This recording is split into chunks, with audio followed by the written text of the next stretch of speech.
Vamos entonces a ir a la palabra del Señor y vamos a abrir nuestras Biblias en Primera de Juan y el capítulo 3, y hoy solo voy a estar exponiendo solamente dos versículos, y de estos versículos he intentado sacar 4 puntos.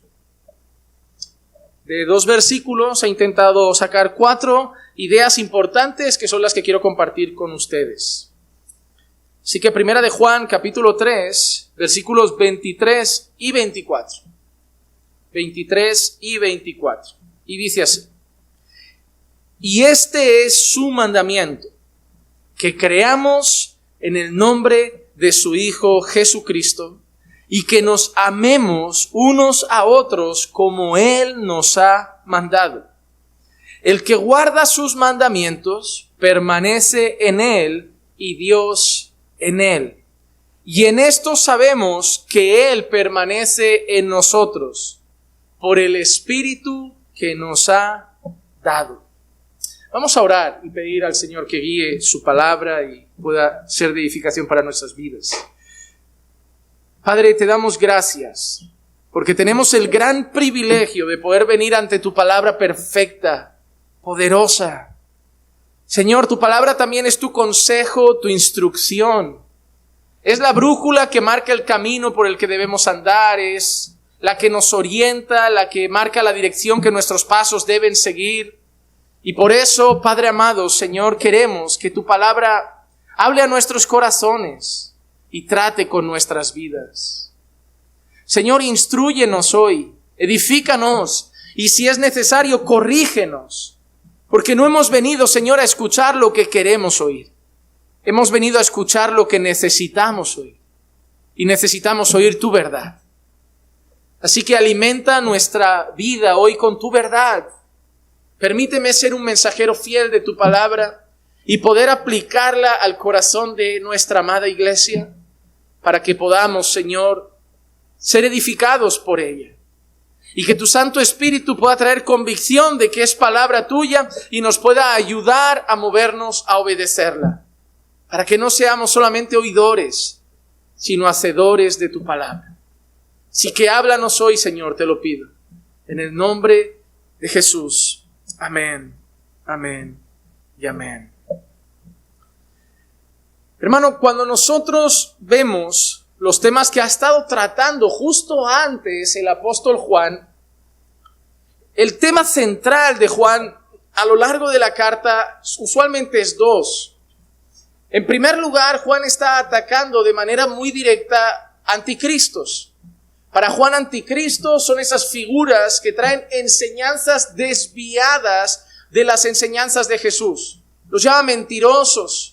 Los relaciona con enseñanzas erróneas, con enseñanzas que distorsionan la verdad, que distorsionan el evangelio. Y Juan anuncia que esos están por el mundo y debemos tener cuidado con ellos. Aparecen algunos que niegan que Jesús es Dios, diciendo que era solamente un hombre. Aparecen otros anticristos que niegan que Jesús es hombre, diciendo que era solo Dios y que era como una especie de fantasma, pero no era realmente humano. Aparecen otros que dicen que ya no hay pecado y que pueden vivir como quieran porque ya no hay pecado. Aparecen otros que dicen que el hombre no ha pecado o que ellos no han pecado y que por sus propios méritos están bien delante del Señor.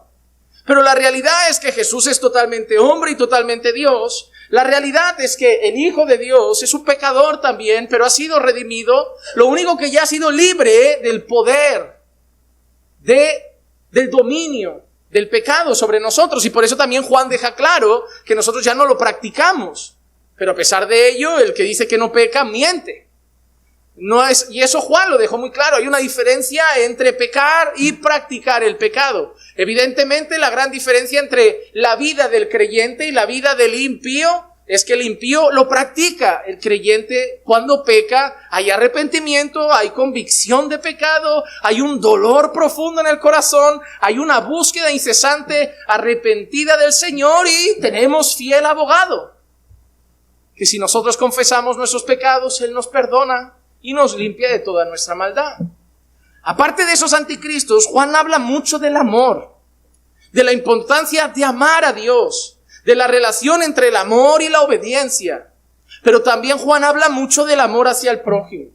Y los últimos días nos habló concretamente de un amor práctico, de un amor que se debe manifestar, que no es bueno solo hablar de palabras, sino que Juan nos pide que amemos de hechos y en verdad. Y da ejemplos prácticos. Y el ejemplo más claro que nosotros vemos en la Escritura es el Señor Jesucristo, que no nos dijo desde arriba, oye, que os amo, sino que siendo pecadores vino y murió por nosotros. Tomó un lugar que no le correspondía, pagó un precio que era nuestro y nos dio una salvación que solamente Él se había ganado. Eso es un amor, no de palabras, es un amor de hechos. Y ahora Juan entra en una línea similar porque nos volverá a hablar de amor, nos volverá a hablar de obediencia y esas cosas van a seguir resonando en nuestras enseñanzas. Así que como les he dicho, 2 son los versículos que vamos a trabajar y de ahí vamos a sacar 4 temas principales. Y el primer tema principal en el inicio del versículo 23 es un llamado a creer. Es un llamado a creer. El versículo 23 empieza con esta orden. Y este es su mandamiento, que creamos en el nombre de su Hijo Jesucristo. La primera cosa que debo matizar aquí es que este es su mandamiento, que creamos en el nombre de su Hijo Jesucristo, no significa que no hay otro mandamiento. Cuando alguien fue a Jesús y le dijo, oye, ¿cuál es el mayor mandamiento, el gran mandamiento? Él no dijo que creáis en mi nombre. Él dijo, amarás a Dios sobre todas las cosas, y el segundo es semejante, amar a tu prójimo como a ti mismo. Esto no está quitando los otros mandamientos y diciendo, mira, ahora solo hay un mandamiento, que creáis en el nombre de su Hijo Jesucristo. No, porque a lo largo de otros capítulos, a lo largo de otros versículos, el apóstol Juan ya ha dejado instrucciones de Dios distintas. Obedecer, amar. Simplemente el texto nos está diciendo que hay una orden clara de Dios, un mandato claro de Dios, que creamos en el nombre de su Hijo Jesucristo. Y es precisamente por la realidad de los anticristos que hay ahí. Gente que estaba cambiando la identidad de Cristo, enseñando otra identidad de Cristo, hablando de Cristo de otra manera. Lo que Juan está diciendo no es simplemente creed como muchos creen. Es creed en el nombre del Señor Jesucristo, en el nombre de su Hijo Jesucristo. Es creed en la verdad acerca de Jesucristo. Creed en lo que nosotros los apóstoles hemos enseñado acerca de quién es Jesús. Creed la verdad de Dios, la verdad sobre Jesús. Y eso es lo importante. Hermanos, somos llamados a creer, pero no a creer cualquier cosa. Somos llamados a creer la verdad sobre Jesús. No vale creer en Jesús de cualquier forma. Si tú le preguntas a muchos familiares vuestros que no pisan una iglesia nunca, que se van de fiesta los fines de semana a darle a los cubatas, a bailar merengue, y les dices, ¿crees en Jesús? Claro, mi Jesucito, mi guardián, mi protector.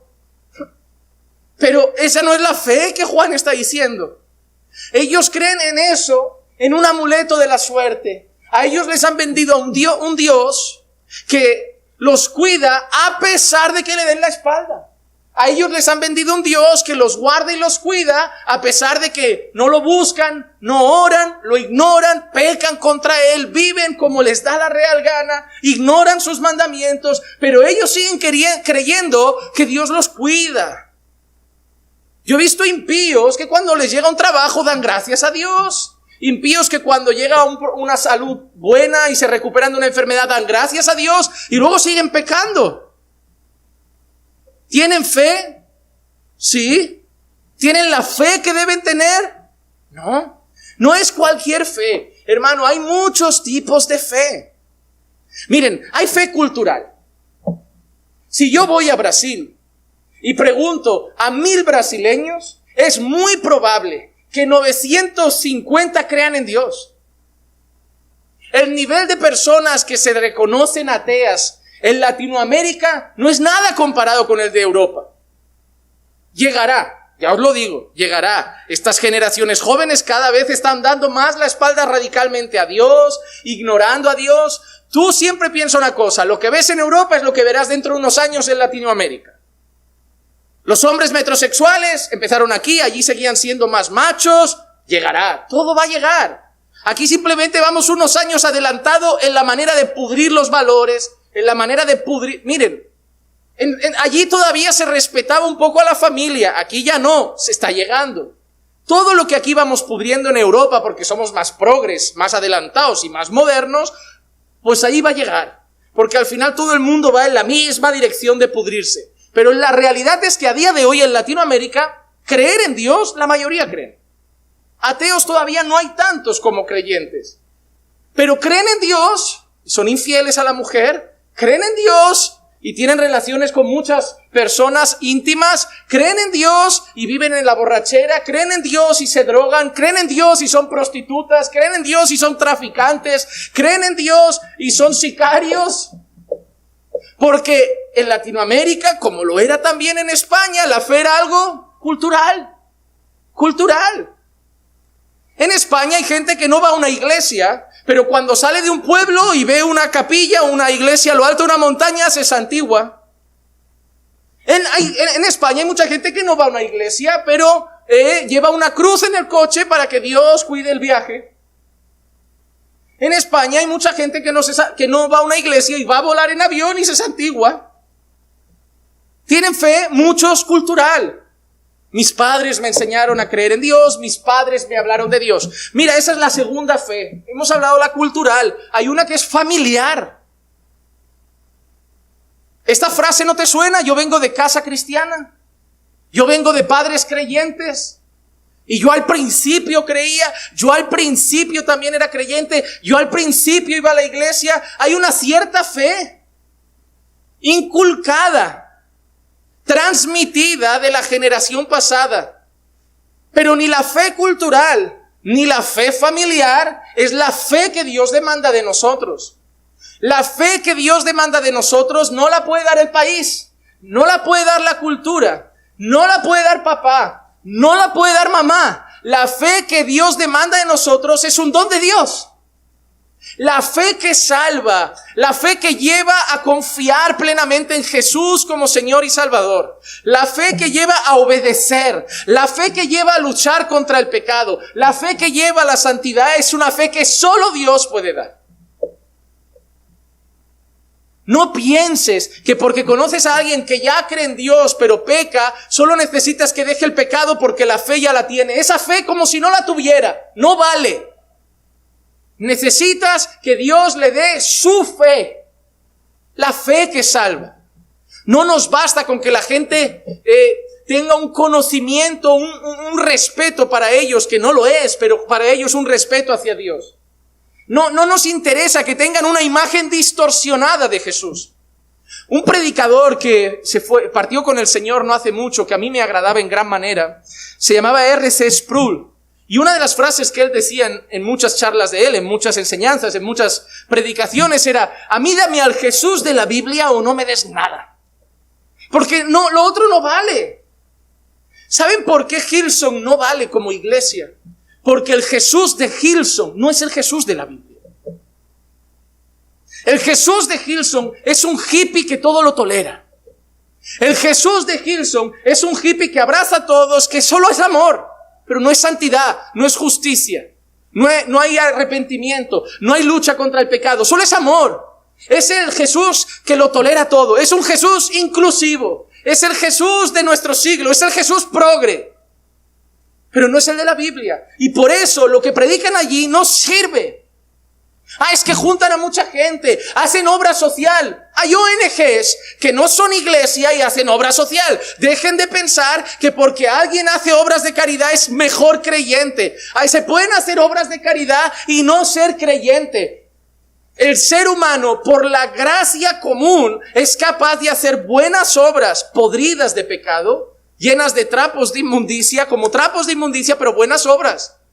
Pero ¿dónde dice eso? Bueno, si vosotros siendo malos sabéis dar buenas dádivas a vuestros hijos, es decir, vosotros siendo malos, como padres, sois capaces de hacer buenas cosas por vuestros hijos, ¿cuánto más no hará el Señor por vosotros o por sus hijos? Esa es la realidad. El ser humano puede hacer obras de caridad. Yo voy por Plaza España andando y en verano sobre todo te salen los de Save the Children, Médicos Sin Fronteras. No, dona solo €1. Firma aquí, recogemos firmas para salvar al lince. Dona €1 para alimentar a un africano. Y están ahí. Y son jóvenes que en vez de estar drogándose y emborrachándose, están haciendo buenas obras. Muchas veces movidos por el orgullo de decir, yo me ganaba el cielo. Porque en vez de emborracharme, de salir de fiesta y de andar por ahí, yo me he portado bien.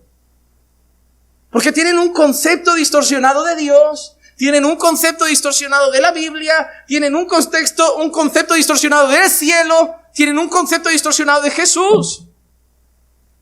Salir en Semana Santa arrastrando sobre los hombros con una capucha a una tonelada de hierro y decir ese es mi Cristo es tener un concepto distorsionado de Jesús. ¿Saben por qué el catolicismo romano nos salva? Porque la idea de salvación y sobre Jesús de ellos no es la bíblica.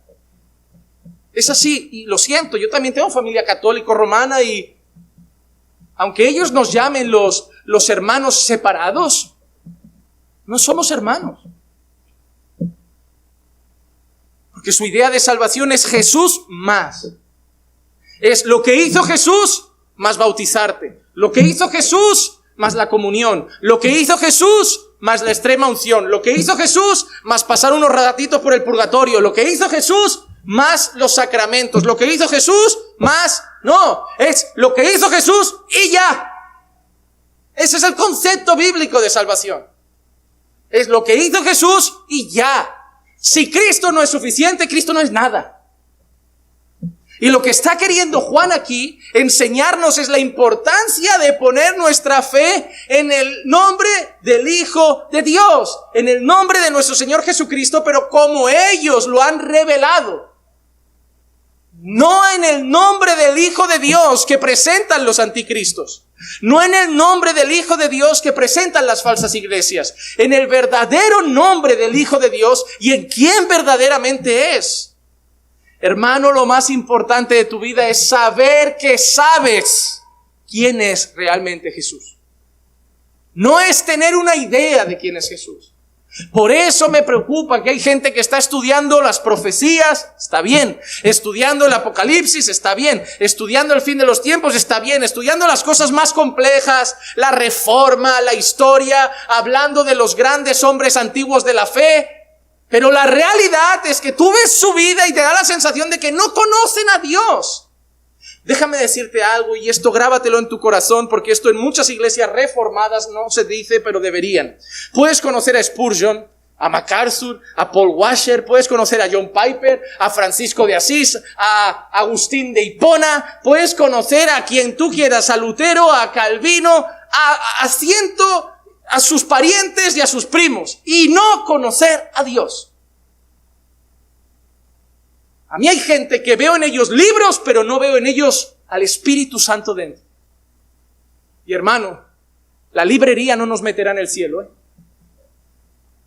La librería no nos meterá en el cielo, solo Cristo. Solo Cristo. Y puedes leerte 1000 libros y no haber conocido al Señor. Y puedes conocer la historia de la Reforma y no haber conocido al Señor. Y puedes conocer las doctrinas de la gracia y no haber conocido al Señor. Y puedes conocer los mejores libros, citar a los más grandes autores, que nada de eso está mal. Pero de nada sirve si no has conocido al Señor. Y no se sabe cuánto hemos conocido al Señor por cuánta Biblia recitamos de memoria o por cuántas doctrinas peleamos. Sabemos que conocemos a Dios por los frutos que hay en nuestra vida. Dices que conoces a Jesús, pero sigues siendo soberbio. Dices que conoces a Jesús, pero sigues siendo arrogante. Dices que conoces a Jesús, pero sigues siendo amargado. Dices que conoces a Jesús, y ahí es cuando algunos dicen, ya, pero es por gracia.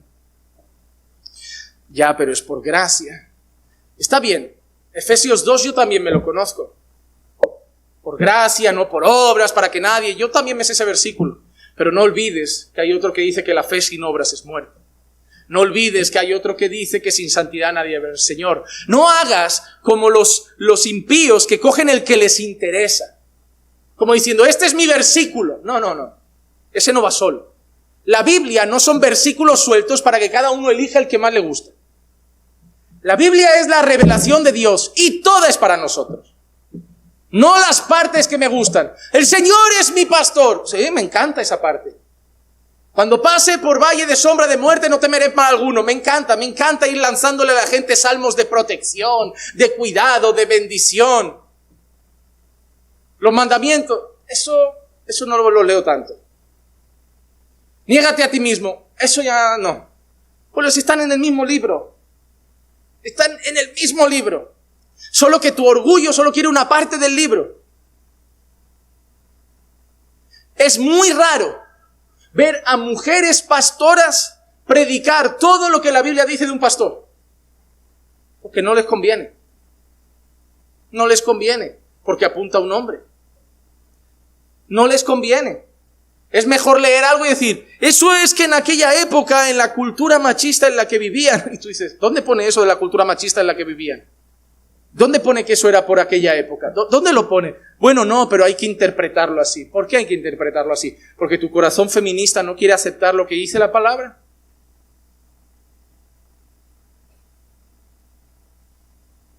Cuando a mí el Señor me dice, oye, ama a tu esposa como Cristo amó a la iglesia, que dio a su vida por ella para santificarla, lavarla por la palabra, ¿sabes qué me dice mi corazón? Si se lo merece, ¿no? Yo tampoco me voy a desvivir por cualquiera. Primero que ella haga su parte. Eso es lo que mi orgullo dice. Esa parte solo me gusta si la otra hace la suya. Porque como la suya a mí me conviene, entonces yo ya me pienso en hacer bien. Esto no se trata así. La Biblia no funciona así. La Biblia no es leo un versículo y paso al siguiente que este no me gusta y este sí, estos son promesas. Por eso no me gusta cuando voy a Ava y a estas librerías que te venden las cajitas de promesas. Algunos ya tenéis de eso en casa. Cada día sacas tu papelito, ¿verdad? Y todo promesas, todo promesas. No hay una orden, no hay un mandamiento, no hay una exigencia. Todo parece, ¿sabes qué? A mí me suenan las cajitas de promesas esas. A mí me suenan las galletas de la fortuna del chino. Todo va a salir bien. No te apures, mañana se arregla. Confía, mañana todo estará mejor. La luz está llegando. Canta, mira la vida con positivismo. Las cajitas de las promesas y las galletas de la fortuna del chino son similares. ¿Por qué compramos las cajitas de las promesas? Porque solo nos interesa leer el versículo del día que me dé ánimo, que me alegre. ¿Por qué no me gusta leer la Biblia seguida? Porque voy a llegar a textos que van a matar mi orgullo. Porque voy a llegar a Efesios y va a decir 4:31, si no me equivoco, quitad de vosotros toda amargura, toda ira, todo enojo, toda maledicencia. Y tú dices, ¿que se está tan bien amarga? Ese no me gusta. Imagínate coger la cajita de la promesa, Efesios 4:31, arranca de ti la amargura. Voy a orar otra vez. Señor, muéstrame hoy tu palabra. Esto no va así, ¿eh? Esto no va así. Eso es lo que te toca enfrentar. Déjame decirte una cosa y a lo mejor esto no lo vas a entender de momento si eres nuevo, pero un día lo entenderás. Los textos que menos te gustan de la Biblia son los que más necesitas. Porque normalmente lo que no nos gusta es por orgullo. Y lo que más necesitamos es matar ese orgullo. Así que cuando veas ese texto que dices, ¿este es para mi marido? No, ese es para ti. Ese es para mi mujer, ese es para ti. Los textos las promesas son tuyas. Y lo que hay que dejar malo es para el otro. No, hermano, por eso no me gusta cuando haces conferencias de matrimonios. Hablas y todos dándose codazos. Eso es vergonzoso. A una conferencia de matrimonios no se le va a decir al marido, ¿qué has aprendido? Se va a preguntarse a uno qué he aprendido yo. Ya Dios tratará. Ya Dios tratará con mi marido. No, lo único que voy a hacer con esa pregunta es irritarlo. Es salir de aquí, que a lo mejor Dios está hablando y con esa pregunta cargártelo, porque él va a pensar, ya la tía sale de una conferencia de matrimonios ya atacando, como siempre. Y a lo mejor Dios estaba tratando, pero tú acabas de hacer que te vuelva a ver como su enemiga y dice, no sirvió de nada venir. Y podía haber salido alguien de aquí con ganas de cambiar y se volvió a casa discutiendo. Hay muchas mujeres que son torpes y piedras de tropiezo en los cambios de su marido. Y maridos también. Pero al final todo es por orgullo. Juan no quiere que creamos lo que queremos creer de Jesús. Juan quiere que creamos la verdad de Jesús. Y tenemos que tener fe. Tenemos que tener fe. Y una cosa es importante saber. Sin fe no somos hijos de Dios. Juan 1:12 dice, pero a todos los que le recibieron les dio el derecho de llegar a ser hijos de Dios. ¿A quién le dio el derecho de llegar a ser hijos de Dios? ¿Qué dice al final? A los que creen en su nombre. ¿En qué nombre? En el nombre de nuestro Señor Jesucristo. Juan 3:18, mira qué dice. El que cree en Él no es condenado. La única cosa que nos libra de la condenación es que hemos puesto nuestra fe en el Señor Jesús. No hay otra cosa. Tus buenas obras no te libran de la condenación. Tu caridad no te libra de la condenación. Darle de comer a los pobres no te libra de la condenación. No creas que vas a llegar al cielo y vas a poder decirle a Dios, yo di bocatas a los pobres y daba limosna. No. El que cree en Él no es condenado. Solo la fe en el Señor Jesucristo nos libra de la condenación. Pero mira cómo sigue. Pero el que no cree ya ha sido condenado, porque no ha creído en el nombre del unigénito Hijo de Dios. La condenación o la no condenación, la diferencia, la marca y la separa una sola cosa: el haber creído en el nombre de nuestro Señor Jesucristo. Por eso, cuando nosotros vemos la historia del eunuco etíope, mira lo que dice Hechos del 34 al 37. El eunuco respondió a Felipe y dijo, te ruego que me digas, ¿de quién dice esto el profeta? ¿De sí mismo o de algún otro? Entonces Felipe abrió su boca y comenzando desde esta escritura, le anunció el evangelio de Jesús. Y yendo por el camino, llegaron a un lugar donde había agua, y el eunuco dijo, mira, agua, que impide que yo sea bautizado. Y Felipe dijo, si has hecho el curso de bautismo, tú puedes. No, espera, esta es otra versión. No es si crees con todo tu corazón, puedes. Respondiendo él y dijo, creo que Jesucristo es el Hijo de Dios. Somos llamados hijos de Dios porque hemos creído en su nombre. Ya no somos condenados porque hemos creído en su nombre. Para ser bautizados y testificar públicamente nuestra fe y que somos parte del cuerpo de Cristo y que somos parte de la familia de Dios, hemos de creer en su nombre. Por eso, un gran mandamiento que Juan nos recuerda: es necesario creer en el nombre de su Hijo Jesucristo. Y ahora, los que creemos, a veces nos golpeamos el pecho y decimos, perfecto, yo creo, ya está. Porque hay mucha gente que lo ve así. Yo creo, suficiente. La Biblia dice que si creo, suficiente. Si creo, soy salvo. Si creo, no soy condenado. Si creo, ya está. Pero el texto sigue. Como digo, no cojas solo la parte que te interesa. No cojas solo esa parte. Por ejemplo, cuando yo me encuentro con personas que no congregan, y yo les digo, hay que congregar, ven a la iglesia, ¿sabes qué me suelen decir? Dios no habita en templos hechos por manos humanas. ¿Es verdad? Sí. ¿Significa eso que no hay que congregar? No. O sea, ¿es verdad lo que dice? Dios no habita aquí. Dios no habita en este local. Dios no habita aquí. O sea, Dios no está entre estas cuatro paredes, pero eso yo sé, tú también. No vienes aquí porque a lo mejor... ¿Qué pasa cuando nos mudemos, amados hermanos? Allí no estará Dios, ¿no? Dios va a estar ¿dónde? Donde su pueblo está, Dios está. Dios habita en medio de la alabanza de su pueblo. Dios mora en nosotros por el Espíritu. Somos templo del Espíritu Santo. Pero eso no quita que hay otros textos que diga, no dejando de congregar como algunos tienen por costumbre. Ahí la gente dice, ya, pero no significa ir a la iglesia, yo puedo congregar en casa, ¿vale? Pero según lo que dice la Biblia, en las iglesias dice, para que pongas ancianos en las iglesias. habla de ancianos, habla de diáconos. ¿Quiénes son los ancianos de tu casa? Bueno, pero ¿quiénes son los diáconos de tu casa? ¿Quién va a pastorear esa casa? Pero ¿no ves? Cogemos lo que nos interesa y omitimos las responsabilidades que matan nuestro orgullo y dicen, ay, tengo que pasar por encima de mi ego, mi orgullo, mi arrogancia, mi espíritu de caballo solitario y juntarme con gente. Me da igual. Miren, algunos tienen que matar el orgullo, otros tienen que matar la soberbia, otros tienen que matar la borrachera. Hay gente que no le gusta a la gente. Así de simple. Yo cuando llegué a la iglesia, a mí no me importa estar solo. Yo no soy una persona que me van, ay, siento un vacío, necesito... No pasa nada. A mí me das mi ordenador, mi despacho, y me dejas ahí 24 horas y no eche de menos la vida. Soy así. Yo me pongo a preparar sermones, grabo mis vídeos, veo una prédica. Yo puedo pasar 20 horas y no eche de menos el mundo, Pero eso no significa que sea correcto.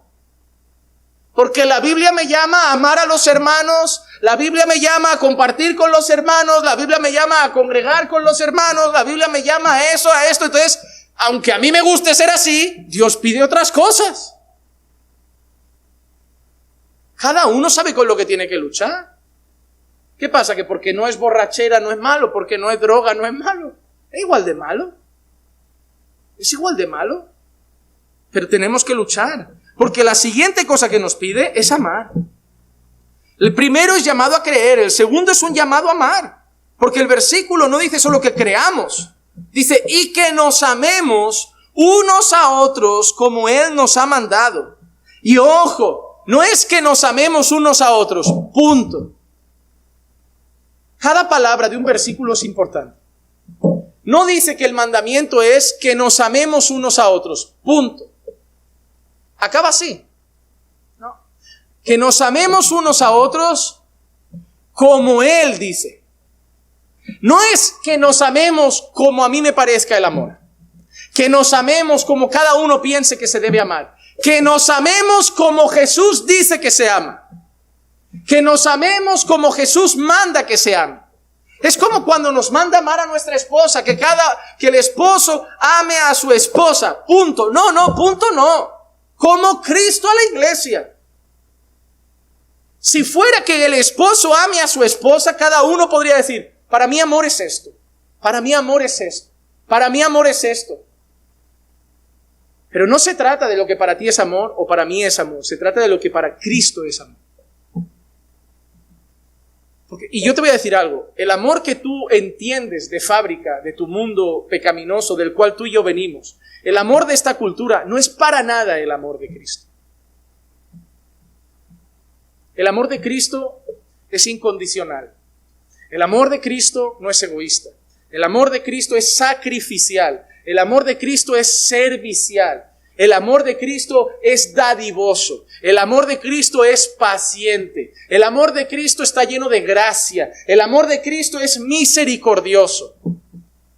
Así que cuando debo amar a mis hermanos, no es amar a los que me caen bien, no es amar con los que tengo afinidad, no es amarlos a todos y como Cristo manda. Y este también es su mandamiento. No era solo el otro. Este es igual de importante. Juan no ha dicho, y este es su mandamiento, que creamos en el nombre de su Hijo Jesucristo, y luego si queréis os amáis. No, lo pone en la misma frase. Su mandamiento es que creáis y os améis. Las dos cosas. ¿Tengo que creer o tengo que amar? Las dos. Las dos. Las dos. La marca de un verdadero discípulo no es solo que cree. La marca de un verdadero discípulo también es que ama a sus hermanos. Juan 13:35 dice, en esto conocerán que todos sois mis discípulos. Si sabéis mucha Biblia, si leéis muchos libros, si estudiáis mucha teología. No. En esto sabrán todos que sois mis discípulos, si os amáis los unos a los otros, si tenéis amor los unos a los otros. Hermanos, amo el estudio. Amo los libros, amo aprender, Amo crecer en conocimiento, amo profundizar en conocimiento teológico, amo saber la historia, amo conocer personajes. Soy el rey de las biografías, me encanta ver biografías de personajes, me inspiran, me animan, me humillan, me hacen sentir poco creyente, me dan ganas de buscar al Señor. Pero si no amo, de nada sirve. ¿Recuerdan ese texto de Corintios? Puedes tener profecía, sabiduría, hacer milagros, tener sanidad, lo que tú quieras. Si no hay amor, como címbalo que retiñe. Puedes dar todo tu cuerpo a la ciencia, dar todo tu dinero a los pobres. Si no hay amor, de nada vale. Puedes conocer las doctrinas más profundas, ir a todos los cultos. Si no hay amor, de nada vale. Para Dios el amor no es opcional. Para Dios el amor es evidencia de salvación. Estamos cargaditos de amor propio, hermanos. ¿Saben? Voy a ser honesto. ¿Por qué a mí me costaba salir para afuera y abrir mi mundo? Era porque me amaba mucho. Ahora a veces me paso. Ahora tengo que intentar guardar un poquito más la privacidad. El problema es que abrí la puerta por hacerlo bien y se me ha quedado de par en par.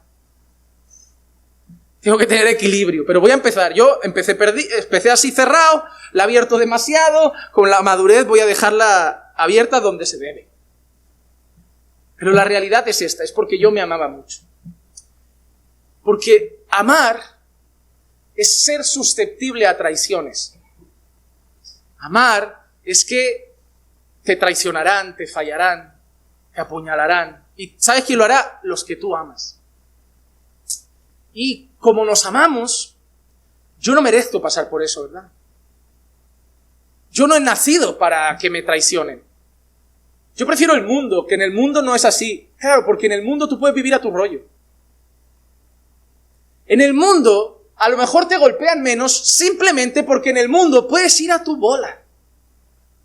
Pasar olímpicamente de todo. Que me molesta, tú por ahí, yo por ahí. Aquí duele más, porque aquí que me molesta. Si vas a dejar tu ofrenda y tienes algo contra tu hermano, reconcíliate y luego deja tu ofrenda. Pero ha sido él.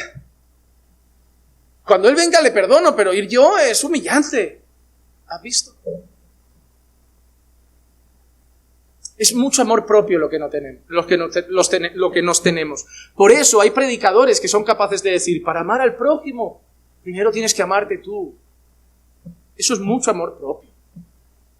Eso es mucho amor propio. Nos amamos demasiado. Siempre creemos que nosotros merecemos algo mejor, ¿verdad? Un marido mejor. Si me preguntas, ¿cuántos maridos han venido a quejarse de sus mujeres y cuántas mujeres han venido a quejarse de sus maridos? La proporción de mujeres es mucho más alto. Y tú me dirás, es que los maridos son mucho peores. Cuando hablo con los maridos y son honestas ellas y les digo, ¿eres la mujer virtuosa de Proverbios 31? A ver, eso no. ¿Eres una ayuda? A ver, eso no. ¿Te sometes? Es que claro, así cuesta. A ver, no te sometes, no eres la de Proverbios 31, pero él sí. Él debe ser Jesucristo. ¿Te amas tanto, muchacha, que crees que tú estás aquí y es lo que mereces?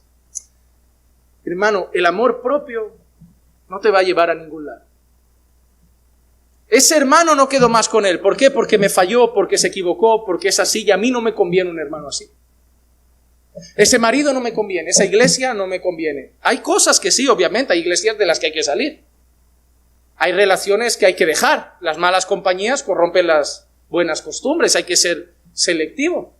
Pero el amor propio nos hace elevar el estándar de lo que merecemos aquí y te digo una cosa, nunca nadie lo va a satisfacer. Por eso no hay ningún mandamiento en la Biblia que diga, ámate. ¿Dónde está ese mandamiento? ¿Sabes por qué no hay ningún mandamiento en la Biblia que diga, ámate? Porque eso ya lo llevas. Porque eso ya lo llevas. Y como ya llevas ese mandamiento, hay el primero que es niégate. La primera cosa que nos pide Jesús es que el amor propio que llevamos de fábrica lo echemos a la basura. Y pongamos a los demás en primer lugar. ¿O no dice la Escritura, considerad a los hermanos como superiores a vosotros mismos? Ese texto, aunque está escrito así y os dé a entender que significa que ellos valen más, no es lo que significa. Significa que los consideréis sus deseos, su voluntad, por encima de la vuestra. Ese texto lo que viene a decir es que si salimos y yo tengo, vamos a tal sitio, y mi hermano dice, me encantaría ir allí, es ceder al deseo del hermano por complacer. Es que su voluntad para él sea más importante que la tuya, porque quieres servirle, atenderle, verlo feliz. Si todos fuéramos así. Si buscáramos servir, atender y ver feliz a nuestro prójimo. Por eso la marca del discípulo es esta: el amor los unos por los otros. Y ojo, que porque yo esté predicando no significa que yo quede exento, porque esta también es la marca del pastor. Filipenses 3, 19 y 20 dice: mas espero en el Señor Jesús enviaros pronto a Timoteo, a fin de que yo también sea alentado al saber de vuestra condición. Pues a nadie tengo del mismo sentir mío y que esté sinceramente interesado en vuestro bienestar. Pablo estaba sinceramente interesado en el bienestar de la iglesia. ¿Por qué? Porque dice que Timoteo tiene su mismo sentir. Y ese sentir de Timoteo con el que Pablo se refleja es que tiene un deseo sincero por el bienestar de los hermanos. Y me gusta la palabra, sincero. Sincero. Porque todos dicen que se aman. Amo mi iglesia, amo ICPF, amo Caminando por Fe. Hermano, recuerda lo que aprendimos el otro día. No amemos de palabra, sino de hechos y en verdad. Amar no es poner una foto de tu iglesia en Facebook. Puedes ponerla, Que hay gente que digo esto y ya dice, el pastor ha dicho que está... Yo he dicho que está mal. Es que hay gente que o no pilla las cosas o yo me explico fatal. Yo no digo que esté mal, yo soy el primero que constantemente pongo amo Caminando por Fe. Pero esas declaraciones deben ser consistentes con mi vida por mi iglesia. Yo no puedo decir que amo mi iglesia y luego venir una vez al año. Cada vez que mi iglesia necesita no aparezco. Cada vez que hay que arrimar el hombro no estoy. El amor se muestra con hechos. Imagínate que yo le digo a mi mujer, amor, te amo. Y ella, vale. Amor, me llevas al médico, no me va bien. Amor, me acompañas al trabajo, estoy cansado. Amor, esto, me duele la cabeza. Amor, por favor, ya deja de poner en Facebook esto de que 12 años preciosos y... ¿Por qué? Porque pegas el pegote en internet, pero la realidad con tus hechos es que no me amas. Por lo menos no me amas como Dios dice que me deberías amar. Miren, yo preferiría un hombre que no tiene Facebook para publicar ni estados de WhatsApp para declarar y que todo el mundo vea cuánto te ama, pero que siempre está ahí, que un hombre que vive escribiéndote cartas públicas para que todo el mundo y además las otras mujeres vean lo poeta que es, y luego ese poeta en casa está muerto. Porque, voy a ser honesto, esas cosas encima incitan a otras mujeres a pensar menudo romántico que tiene. Y si ellas supieran. Pero lo mismo pasa con las mujeres, que a veces ponen eso y los hombres piensan, si me respetara en la realidad como me respeta en Facebook, hermano, somos la generación del postureo, pero que seamos la generación del amor sincero. No está mal expresar públicamente nuestro amor, no está mal declarar públicamente las cosas de nuestros aniversarios, pero debe ser consistente con nuestros hechos. Porque además si no resulta hasta ofensivo, resulta hipócrita. Somos llamados a creer y somos llamados a amar a nuestros hermanos. Y amar como Jesús mandó implica servir, implica darse, implica negarse, entregarse, implica ayudar, implica extender la mano, implica abrazar, implica escuchar, implica orar, implica soportar, implica perdonar, ser paciente, llorar con el que llora, reír con el que ríe, considerarlos como superiores a nosotros mismos, lavar sus pies. Debemos amar a nuestros hermanos como Jesús lo manda. Las dos preguntas que te hago ahora para seguir en esta mitad que dejamos. La primera, ¿crees en el Jesucristo bíblico? ¿Has puesto tu fe en Jesucristo, en el de verdad? Y la segunda, y examínate con sinceridad, ¿amas como Jesús manda a tus hermanos? Vamos a seguir a la segunda parte, que son otros 2 puntos. El tercer punto de nuestra enseñanza de hoy está en el versículo 24 al principio. Lo titulo La obediencia y la pertenencia. Obedecer y pertenecer. El versículo 24 empieza así. El que guarda sus mandamientos permanece en él y Dios en él. El que guarda sus mandamientos permanece en Dios y Dios en él. ¡Qué maravilloso! Porque ¿qué le dices con esto a alguien que te dice solo gracia? Déjame decirte una cosa. ¿La salvación solo por gracia es verdad, sí o no? Sí. Te voy a decir otra cosa. Quien permanece en sus mandamientos permanece en Dios, ¿es verdad, sí o no? También. Si soy salvo por gracia, voy a permanecer en sus mandamientos. Si soy salvo por gracia, voy a crecer en santidad. Si soy salvo por gracia, voy a amar a mis hermanos. Si soy salvo por gracia, voy a imitar a mi Señor Jesucristo. Sí, hermanos, es solo por gracia, solo mediante la fe, solo a través de Jesucristo, solo Escritura y solo a Dios la gloria, pero sin santidad nadie verá al Señor. Es una realidad. Es que la gracia de Dios transforma.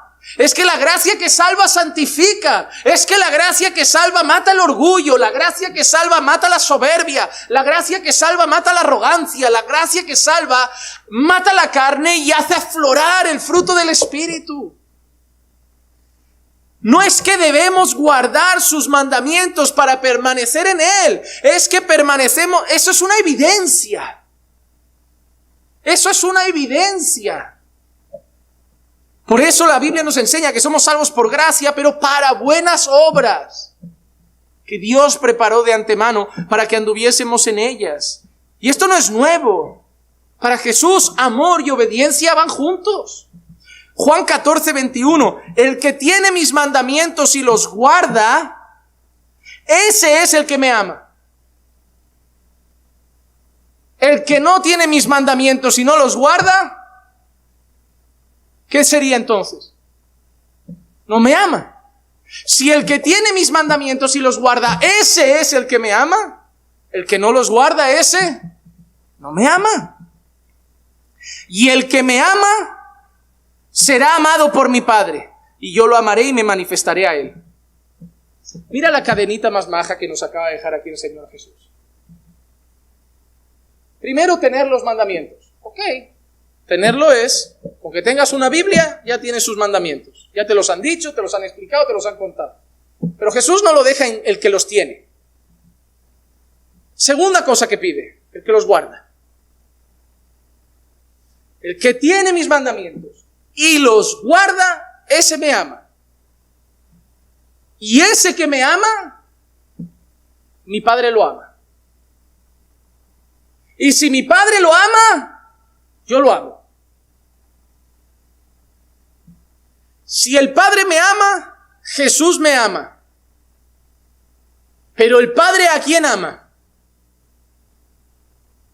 Según ese versículo, el Padre, ¿a quién ama? Al que guarda los mandamientos. ¿Está diciendo Jesús que si no guardamos sus mandamientos, el Padre nos dejará de amar? No. Está diciendo Jesús que el que realmente conoce a Dios, el que realmente ha sido alcanzado por el amor de Dios, se va a manifestar en la obediencia a sus mandamientos. Si tú no guardas los mandamientos, tú no amas a Dios. Y si tú no haces eso y no amas a Dios, es señal de que Dios no ha hecho nada en ti. Pero si tú guardas los mandamientos, es señal de que amas a Dios. Y si amas a Dios, es porque Él te amó primero. Guardar los mandamientos no es el camino al amor de Dios, es la evidencia del amor de Dios. Es la evidencia del amor de Dios. Hermano, no puedes tomarte a la ligera la palabra del Señor. No puedes tomarte a la ligera la obediencia. No puedes tomarte a la ligera la santidad. No puedes tomarte a la ligera la lucha con el pecado. Porque aunque no salva, es la evidencia de la salvación. Es la evidencia. ¿Cómo sé que soy salvo, pastor? ¿Ves pornografía regularmente? ¿Tienes problemas con la masturbación? ¿Ves contenido ilícito en internet? ¿Contenido inmoral en Netflix? ¿Ves películas abundantes en desnudo, malsonante, mala imagen, malas palabras? ¿Eso es tu vida diaria? ¿No sientes mucho remordimiento? Obviamente no amas a Dios. No eres salvo. ¿Quién eres tú para juzgarme? Me has preguntado, yo te contesto. ¿No? Sí, pastor, aunque yo, pastor, caiga cada semana en la pornografía, yo amo a Dios. Si yo adultero cada semana, ¿amo a mi esposa? ¿Sí o no? ¿Es así? Yo lo veo así. Tú ofendes constantemente a los que amas. Les puedes ofender, porque eres pecador, y un día les puedes ofender, pero no los ofendes constantemente. Es más, la Biblia lo dice, el que practica el pecado es del diablo. Si tú pecas deliberadamente, eso es una práctica, y esa práctica evidencia que no eres de Dios. Hoy nos creemos más buenos que Dios. Nos llega gente viciada a la pornografía, viciada a la masturbación, y les decimos, tranquilo, todos tenemos luchas. Oye, yo no. Yo tengo luchas, pero yo no vivo emborrachándome o drogándome o viendo vídeos ilícitos. Esa no es mi práctica de vida. ¿Cómo puedo llegar así a alguien y mi consejo como buen creyente es, tranquilo, todos tenemos nuestras luchas? Sí. Pero cuando Cristo llega, si el Hijo os libertare, verdaderamente seréis libres. Cuando el Hijo llega, ya no sois esclavos del pecado. Cuando el Hijo llega, Él derrotó las obras de las tinieblas. Cuando el Hijo llega, Él rompió todas las cadenas de esclavitud. Cuando el Hijo llega, nos sacó de las tinieblas y nos llevó a la luz. Y yo no sé tú, hermano, pero ese Jesús que te deja seguir viciado a un montón de cosas, no es el Jesús de la Biblia. Porque ahora yo te pregunto una cosa, y mira esto si lo ves de esta manera. ¿Para Dios es tan pecado la pornografía como matar? ¿Para Dios es tan pecado la pornografía como el adulterio? Vamos a hacer ese ejemplo. Hoy hemos aceptado la pornografía como tan común que como varios pecan así, para sentirnos menos culpables decimos que le pasa a todos. No le pasa a todos. Yo hace años que no veo pornografía. Años que me libertó el Señor. Así que no digas le pasa a todos. De vez en cuando. Años que no veo. Puedo tener malos pensamientos. Puedo tener otras luchas con el orgullo. Pero que Jesús me hizo libre de eso también. Años que no fumo. Años que no bebo. Jesús me hizo libre. ¿Cómo que todos tienen eso? No. Y yo conozco hombres que nunca han tenido ese problema. Pero cuando viene un joven con problemas de pornografía, hay que tratarlo así. Tranquilo, Dios te va a ayudar. Ahora imagínate que en vez de un joven que te dice que cada semana ve un vídeo de porno, te llega un hombre de tu iglesia y te dice, no le digas nada a mi esposa, pero cada semana me acuesto con otra mujer. ¿Creerías que ese hombre es creyente? ¿Por qué con la pornografía tiene un problema y con el adulterio no es creyente? Porque en tu mente la pornografía no es tan malo, pero el adulterio es lo peor. Pero no lo veas con tu mente. Velo con la mente de Dios. Y ahora te lo explico de esta manera. Según Jesús, adulterar es mirar y codiciar. El 99,9% de los hombres cuando ven pornografía acaban con la masturbación, van de la mano. Van de la mano. Cuando tú haces esas cosas mirando un vídeo y la mujer que está en el vídeo no es la tuya, obviamente, a los ojos de Jesús, ¿qué es? Es tan adúltero el que te ha dicho que ve la pornografía como el que te ha dicho que se va con la vecina. ¿Por qué a uno le dices pobrecito y al otro le dices que no es creyente? Porque no tenemos una visión bíblica de las cosas. Porque vivimos en un mundo viciado a la pornografía y estamos aceptando que la gente siga viciada en la iglesia. Hasta que no le dejemos claro que eso es pecado, abominable ante el Señor, y quien lo practica es del diablo, no van a sufrir por él. Se lo van a tomar con relajación. No, hay que erradicar la pornografía de la iglesia, pero ya. Mata matrimonios, mata jóvenes, mata hombres, mata familias. La pornografía no es algo que hay que tratar con pobrecito. La pornografía hay que echarla a patadas de la iglesia, pero ya. El mundo nos ha dicho que es lo que toca, aguantar que es lo común. No lo es. No es común que un hijo de Dios vea pornografía.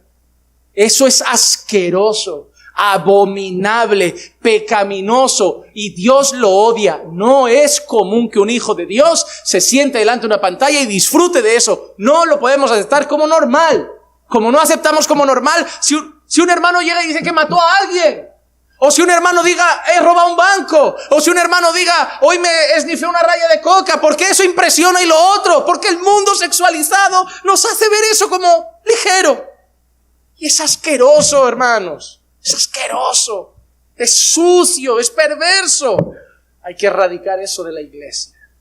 Y todo hombre de esta sala que tenga esa batalla, que desde hoy tire el ordenador a la basura, el móvil por la ventana y se compre uno solo para llamadas, porque entienda que cada vez que lo hace, asquea a Dios, aborrece a Dios, entristece al Espíritu Santo, traiciona a su esposa, adultera en su familia. Eso es una realidad, Eso es una realidad. Y yo no soy un juez ni malo por decir eso. Es porque esas cosas son necesarias. Y tú no sabes lo bien que hace a la vida de un hombre ser libre de la inmoralidad sexual. Lo bien que hace. ¿Tú crees que eso es normal?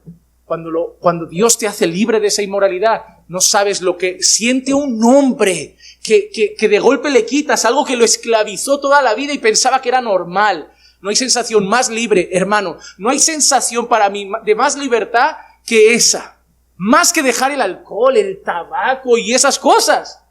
Cuando el Señor trató con el tema de la inmoralidad, eso fue maravilloso. Te sientes otro. Es la vida diferente. Ya no pareces un animal que solo busca satisfacer. Empiezas a decir, no, soy libre. Soy un hijo de Dios. Veo almas. Ya no veo mujeres y sufren mis ojos. Veo almas. Claro, me tengo que cuidar. No puedo tontear con los límites. No tengo un cuerpo glorificado. Pero ya no voy como ese animal que parecía antes, instintivo. Oh, Dios me ha hecho libre y gloria a Dios. Gloria a Dios, hermano. La obediencia y el amor a Dios van de la mano. ¿Cómo sabemos que conocemos a Dios entonces? Primera de Juan 2, 3 al 5. Juan lo dijo. Y en esto sabemos que hemos llegado a conocerle si guardamos sus mandamientos. El que dice, yo he llegado a conocerle y no guarda sus mandamientos es un mentiroso y la verdad no está en él. Pero el que guarda su palabra, en él verdaderamente el amor de Dios se ha perfeccionado. En esto sabemos que estamos en él. El que dice que lo conoce y no guarda sus mandamientos, ¿qué dice Juan que es? Un mentiroso. Y la verdad no está en él. Pero el que los guarda, en él verdaderamente el amor de Dios se ha perfeccionado. Y en esto sabemos que estamos en él. ¿En qué? En que guardamos sus mandamientos. En esto sabemos. No es lo que nos hace estar en él. Es lo que nos hace saber que estamos en él. Es la evidencia. Y antes de pasar al último punto y concluir, solo matizar una cosa de la que he dicho antes. Yo cuando empecé mi caminar con el Señor todavía tenía esas luchas. Que alguno a lo mejor acaba de conocer al Señor y dice, entonces yo sigo siendo del diablo. El proceso de santificación es un proceso. No es, hoy he creído, ya no me apetece nada. No, es un proceso. Pero lo que acabo de decir no es tanto para el que lleva una semana. El que lleva una semana, un mes o unos meses, a ese le digo que sepas que es asqueroso, que sepas que Jesús te ha hecho libre, que no te engañe el diablo diciendo que estás atado y que sepas que en el Espíritu puedes vencer. Pero el palo que he dado antes es para el que cree que está en Dios, lleva 5 años o 6 en la iglesia y sigue haciendo eso. Ese sí se lo tiene que cuestionar. Ese sí se lo tiene que cuestionar. Porque yo entiendo que alguien que gatea con el Señor se esté sacando cosas. Claro que sí, no se cambia de la noche a la mañana. Pero no entiendo que alguien esté viciado a la pornografía llevando 5 o 6 años en el Señor. Me he encontrado hasta gente que sirve en la iglesia y años, dice, llevo 20 años en el Señor y no me quito esas ataduras.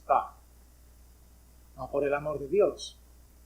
Quiero matizarlo para que no venga alguien que sea nuevo y a lo mejor ahora diga, ya no voy, me traumaticé. No, lo matizo. Yo creo, a veces digo las cosas y doy por hecho que se entiende así, pero prefiero matizarlo porque a lo mejor el nuevo dice, no, pues que no, hay esperanza, pero que sepa que es pecado igual. Es decir, pues, si alguien es nuevo no hay que alisar el pecado tampoco. Hay que decirle que es malo, hay que ser igual más tolerante porque sabemos que él no sabe usar, no tiene a mano tantas armas como nosotros, no conoce tanto la oración, el ayuno, la palabra, entonces las disciplinas espirituales no las tiene tanto por la mano. Hay que ayudarle, pero hay que decirle, el pecado es terrible, ofende a Dios, entristece al Espíritu Santo, afectará tu vida espiritual. Pero quería matizar eso. Y vamos al último punto, al cuarto, que es el final del versículo 24, y es el que nos enseña el espíritu y la pertenencia, lo llamé. Dice, y en esto sabemos que Él permanece en nosotros, por el espíritu que nos ha dado. Tenemos un mandamiento claro. Hemos empezado con un mandamiento claro que está dividido en dos partes. Que creamos en el nombre de su Hijo Jesucristo y que amemos a nuestros hermanos como Él ha mandado. Tenemos que creer y tenemos que amar. Y luego sigue enseñándonos evidencias de que somos de Dios. La primera, la obediencia. La primera, la obediencia. El que guarda sus mandamientos permanece en Él. Así que hemos hablado de fe, hemos hablado de amor y hemos hablado de obediencia. Y finalmente dice que hay algo en nosotros que da testimonio de eso. El Espíritu Santo. El Espíritu Santo da testimonio de que somos hijos de Dios. Romanos 8:9 dice, sin embargo vosotros no estáis en la carne, sino en el Espíritu. Si en verdad el Espíritu de Dios habita en vosotros. Pero si alguno no tiene el Espíritu de Cristo, el tal no es de Él. La evidencia de que el Espíritu de Dios habita en nosotros, ¿cuál es? Que ya no estamos ¿dónde? Que ya no estamos en la carne, ¿no ves? ¿Cómo puedes decir, después de años diciendo que eres creyente, después de años diciendo que el que es santísimo mora en ti, y seguir viciado? ¿Cómo puedes decir eso? No puedes decir, el Espíritu Santo mora en mí, y ve esas cosas conmigo todos los días. No puedes decir eso. La evidencia de que el Espíritu mora en ti es que ya no habitas en la carne. Pero pastor, este cuerpo, a ver, esa expresión se refiere a vivir en la carne, no a vivir en un cuerpo de carne. La Biblia en Gálatas separa dos cosas, las obras de la carne y el fruto del Espíritu. Y cuando habla de las obras de la carne, nos muestra claramente que esas cosas, los que las practican no heredan el reino de los cielos. Por lo tanto, esas obras, quien la practica, no el que cae una vez, el que la practica está en la carne y por lo tanto el Espíritu de Dios no está en ti. Es que es algo tan simple como esto. ¿Cómo vas a decir que el Espíritu Santo está en ti y vivir como un mundano? Entonces, ¿qué hace dentro de ti? ¿Toca las maracas o...? Porque el Espíritu Santo, ¿qué hace en el creyente? ¿Convence de pecado? ¿Lo ayuda en su proceso de santificación? ¿Lo guía en toda la verdad? ¿Da testimonio de su fe? ¿Clama a Abba Padre? ¿Ruega por nosotros con gemidos indecibles cuando no sabemos cómo pedir? Un montón de cosas. Entonces, si Él está en ti, ¿qué debe verse en ti? Santidad, convencimiento de pecado, ser guiado en la verdad. No puedes decir que mora en ti y no se ve que lo que Él hace en todos, en ti no lo haga. Lamento decirte, entonces quizá no hay evidencia de que el Espíritu Santo está en ti. Romanos 8, 15, 17, además ese Espíritu clama dentro de nosotros que somos de Dios. Pues no habéis recibido un espíritu de esclavitud para volver otra vez al temor, sino que habéis recibido un espíritu de adopción como hijos por el cual clamamos Abba Padre. El Espíritu mismo, mira, el Espíritu mismo da testimonio a nuestro espíritu de que somos. ¡Qué maravilla! Dios mismo desde dentro de ti te dice a ti mismo que eres su hijo. Y si hijos, también herederos, herederos de Dios y coherederos con Cristo, si en verdad padecemos con Él, a fin de que también seamos glorificados con Él. El Espíritu da testimonio aquí dentro. El Espíritu te dice, eres hijo de Dios. Pero ¿cómo te lo dice? Porque imagínate que que vas al doctor y te dice, disculpe, voy a auscultarle. Y dice, oye, aquí hay alguien que dice, Abba Padre, Abba Padre, Abba Padre. Hombre, ¿te imaginas que hiciéramos esa prueba en la entrada? Perdone, déjeme, a ver, tú no eres creyente, fuera, ahí está hueco, eso no escucho nada. ¿Cómo clama? ¿Cómo da testimonio? Por su obra, por las evidencias, por el fruto. Todo lo que Él hace en ti, te dice a ti que eres su hijo. La manera como Dios me dice que soy su hijo es lo que Dios mismo hace en mí. Porque el mundo está lleno de gente mundana que dice, yo soy hijo de Dios, todos son hijos de Dios. No, ellos se creen hijos de Dios. Pero ¿cómo nos dice a nosotros Dios mismo que somos sus hijos? Por lo que Dios hace en nosotros. Te pones en el espejo después de un tiempo y dices, no me reconozco. Hay tantas cosas que han cambiado y yo no he podido cambiar esas cosas. No he podido cambiar eso. He sido 20, 21, 22 años la misma persona y de golpe esas cosas empiezan a salir de mí. No ha sido terapia, no ha sido mi fuerza. Es Dios mismo que me está diciendo, es que yo estoy haciendo una obra en ti, eres mi hijo. El fruto del Espíritu. O como te sientes al pecar. Haces cosas que dices, a mí esto, hace unos años yo le diría a alguien, eso no es nada. Y ahora eso que antes yo decía, eso no es nada, me amarga, me deja triste, me incomoda. ¿Por qué? Es el Espíritu que te dice, eres hijo de Dios. Es ese testimonio, es ese fruto, es esa evidencia. Solo tú puedes saberlo. Pero lo más maravilloso de ese Espíritu no solo es que da testimonio de nosotros, es que es garantía de nuestra salvación. Efesios 1, 13 y 14. En él también vosotros, después de escuchar el mensaje de la verdad, el evangelio de vuestra salvación, y habiendo creído, fuisteis sellados en él con el Espíritu Santo de la promesa. Habiendo escuchado el evangelio y habiendo creído, fuisteis sellados. ¿Cuándo viene el Espíritu Santo a la vida del creyente? Al creer verdaderamente el mensaje del evangelio, fuisteis sellados con el Espíritu Santo de la promesa. Y mira que dice ahora, que nos es dado como garantía de nuestra herencia, con miras a la redención de la posesión adquirida de Dios para alabanza de su gloria. Nos da el Espíritu Santo como garantía de nuestra... ¿Qué herencia se refiere? La eternidad gloriosa que nos espera. ¿Y qué nos da como garantía de que llegamos allí? ¿Por qué? Antiguamente, si tú mandabas una carta, no es como ahora el tema de sellos, el tema postal no funciona igual. Antiguamente habían sellos reales, habréis visto películas de estas que tienen de cera. Cada uno tenía su escudo, que lo ponían en la cera caliente, la derretían y ponían el escudo. Y los reyes acostumbraban a mandar mensajeros, emisarios. Cuando alguien llegaba y decía, quiero ver al rey de la ciudad, pero ¿de parte de quién viene? Vengo de parte del otro rey. A ver, papel, que lo certifique. No llevo nada. Tú aquí no pasas. ¿Por qué? Puede matar al rey, puede hacer 1000 cosas. Tú aquí no pasas. ¿Cómo llegaban al rey? Tengo esta carta. ¿Y qué veían en la carta? Viene con sello. Que pase, que pase. Cuando ven la historia de Nehemías, una de las cosas que le dan son permisos para circular y para... Son esos sellos que le garantizaban la protección, le garantizaban que le iban a ayudar, le garantizaban esas cosas. Si llevaba sello, llegaba. Porque incluso un policía, un guardián, un soldado le paraba. No, déjalo pasar, que lleva sello real, lleva sello real. ¿Cómo llegaremos nosotros a la eternidad? ¿Por el sello? Somos cartas certificadas, llegamos seguro.